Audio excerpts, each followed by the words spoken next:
Shalom. Call Halonim Yahweh Ba'ashem Yahweh Shai Ba'ashem Rachak Wadash and Shani Kabad and Kadwala Requab Zaquanim Nawa Wa Shalayakim Nawa. And that is double honors to our elders and apostles of Great Millstone and Shalawam Wabarakim Labakonyam Shalayasharala. And that is peace and blessings to the elect of Israel, and the peace and blessings to the confusion of faces, and also may a double portion of the Holy Spirit be put upon the brothers that are out there on the highways and byways, offering their bodies as a living sacrifice out there on the front lines. So I'm going to start here in the book of 1 Corinthians chapter 9, verse 24. It says, "Know ye not that they which run in a race run all, but one receiveth the prize." So basically, we're all running in this race. We're all striving to receive deliverance, salvation. So with that being said, this isn't saying that only one person is going to get saved. No, it's basically saying that in a race, the person that actually comes in first place has certain characteristics or has a certain mentality that allows him to prevail and to win that race, to be number one.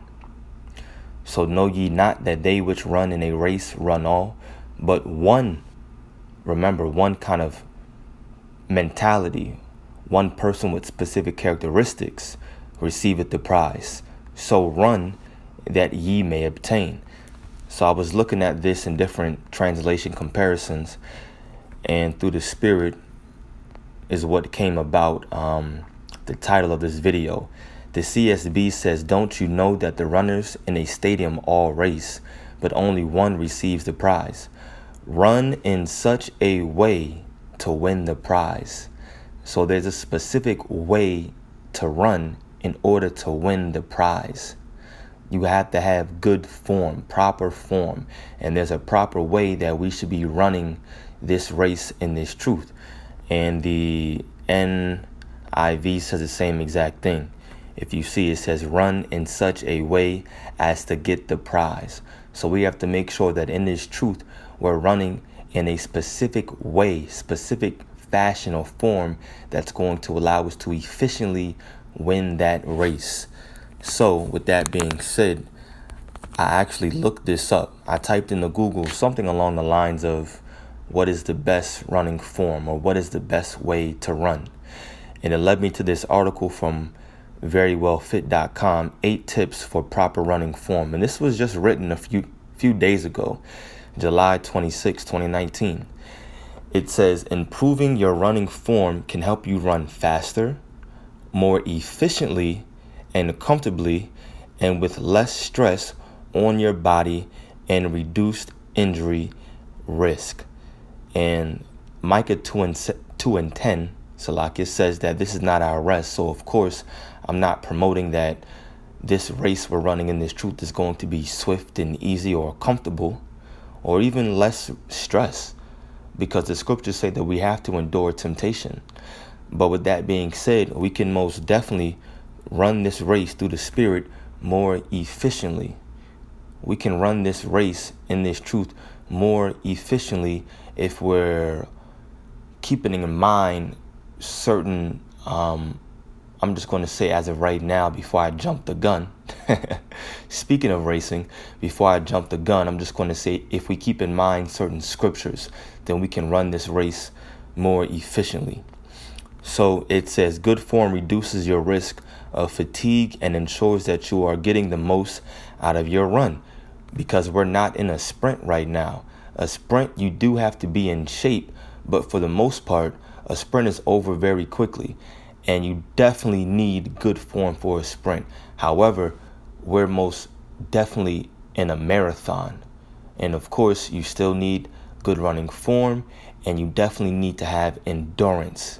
You need to have endurance, and you can't get fatigued in that race of that marathon.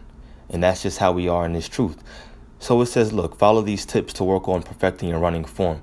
Now, the very first thing that it says is look ahead. You must be looking ahead. So I'm going to read it really quickly. Your eyes should be focused on the ground about 10 to 20 feet ahead of you. Don't stare at your feet. That's looking down.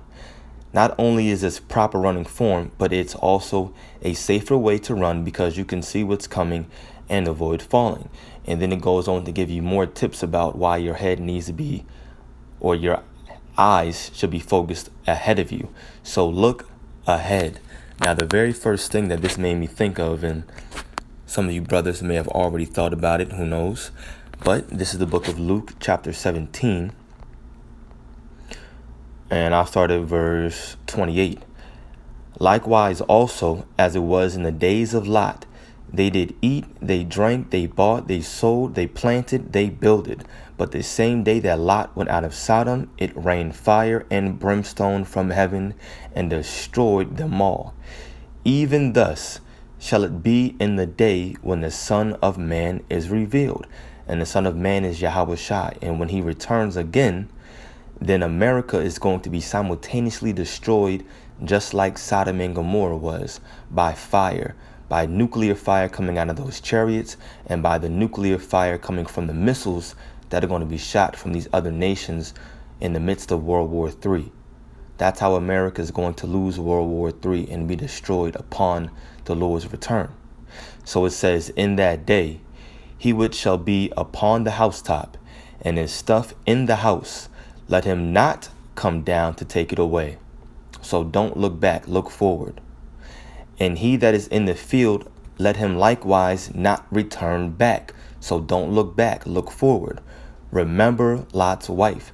Now we all know the story about Sodom and Gomorrah and what happened to Lot's wife, because she looked back and ultimately she didn't make it. She didn't make it because she looked back, and she physically looked back, but it also represented her more than likely reminiscing on something or someone that was in Sodom and Gomorrah, something or someone that she held dear to her. She still had some kind of affection towards Sodom and Gomorrah. She was distracted, and she still had feelings for that place. So we can't look back in this truth either.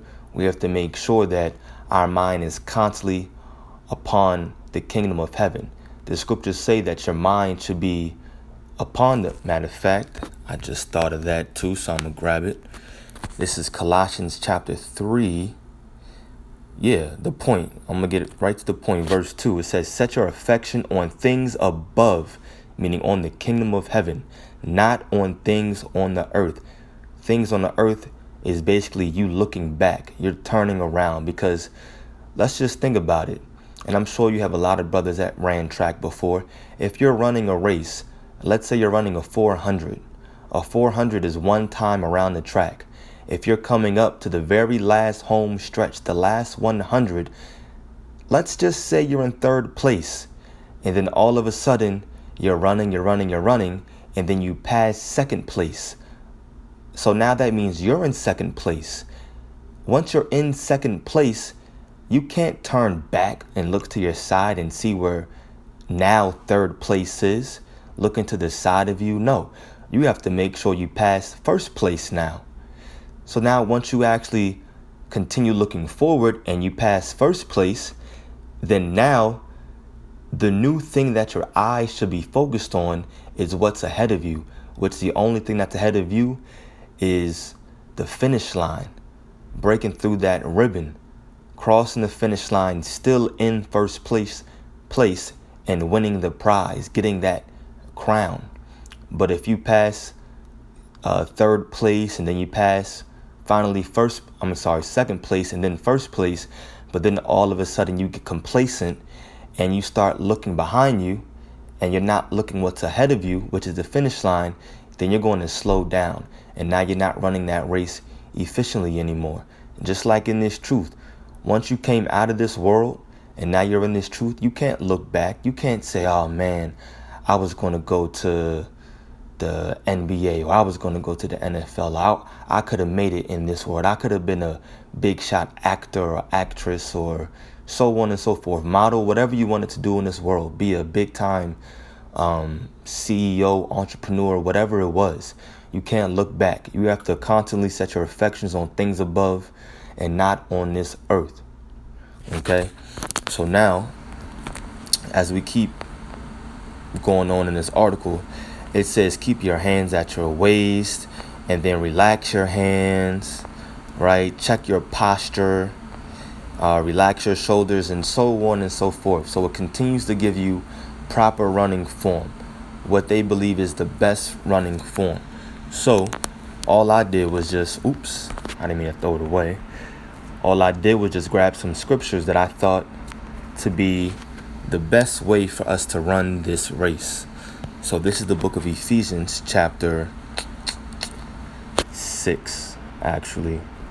Ephesians chapter 6, and I'm going to start reading at verse 13. It says, "Wherefore take unto you the whole armor of the Most High." Now, of course, if you're running a race, you want to be light. But we have to take that analogy now and bring it towards this truth. In this truth, we are running a race in which we do have armor on. So wherefore take unto you the whole armor of the Most High, that ye may be able to withstand in the evil day, meaning have endurance, be able to stand and last. The scriptures say, "He that endureth unto the end, the same shall be saved." So you have to endure this marathon. Withstand in the evil day, and having done all to stand. Stand therefore, having your loins girt about with truth, and having on the breastplate of righteousness, and your feet shod with the preparation of the gospel of peace. Above all, taking the shield of faith. And just to point this out, why does it say above all, taking the shield of faith? Because the scriptures say that the just, meaning those that are upright, the just shall live by faith. That's the only way that we're going to make it out of this race, is by having faith. And the reason why faith is a shield, because no matter what other doctrines or philosophies or anything else that anybody throws at us in this race, well, guess what? We have that shield of faith, and all these other philosophies and arrows or whatever, if you will, are going to hit that shield and they're going to bounce right off, because we have the faith. We have faith, which is a gift that was given to us. We have a special gift in order to run this race and to win it. You see? So we're running the race efficiently. We're properly running the race in order to win. So above all, taking the shield of faith, wherewith ye shall be able to quench all the fiery darts of the wicked, because the wicked doesn't want us to win this race.